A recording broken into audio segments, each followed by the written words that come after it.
Mire, también en otros temas, en el marco del Día del Niño, hay que hablar de los hijos de nadie, aquellos menores que conviven día a día con la violencia, que han reemplazado sus libros por las armas, que han perdido a sus padres por culpa del crimen organizado y de los que no soportan el maltrato en sus casas y mejor se salen a las calles. Este es un trabajo de mi compañero Raúl Flores Martínez.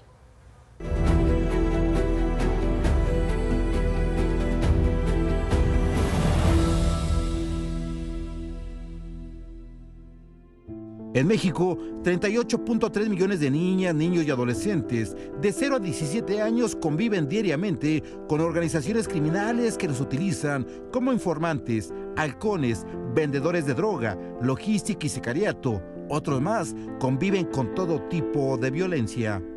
Sin embargo, 1.700.000 menores de edad han quedado huérfanos por la violencia ejercida por el crimen organizado o en su defecto, por ser hijos de integrantes de células delictivas y otros más por la muerte de sus padres por la pandemia de COVID-19. Si pensamos todos los hijos e hijas de personas víctimas de un crimen de alto impacto en el marco de la guerra contra el crimen organizado, que tentativamente hablemos de 500,000, ya nos están superando pues otros 500 o casi 1.700.000 niños y niñas. Entonces se van acumulando los niños y niñas víctimas.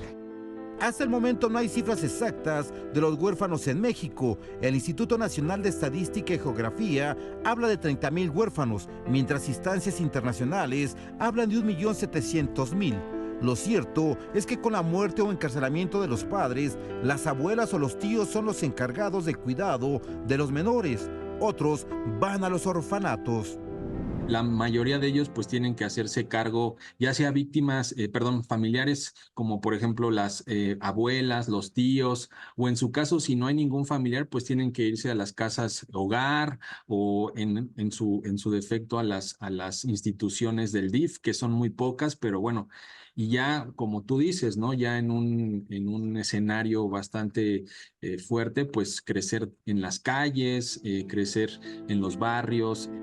Sin embargo, la mayoría ve en las calles su refugio, propensos a los grupos armados, a la delincuencia que deriva en muerte y cualquier tipo de violencia. Tan solo en 2023 fueron atendidos en los hospitales del país 32.171 menores de edad por violencia familiar o no familiar.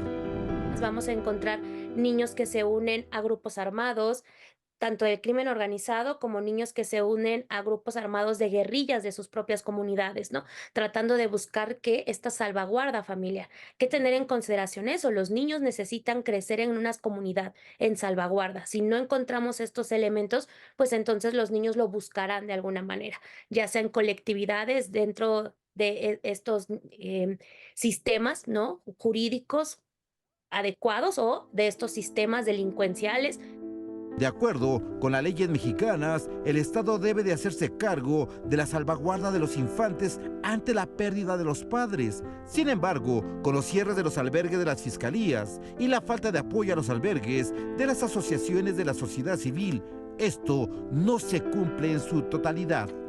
Para Imagen, Raúl Flores Martínez.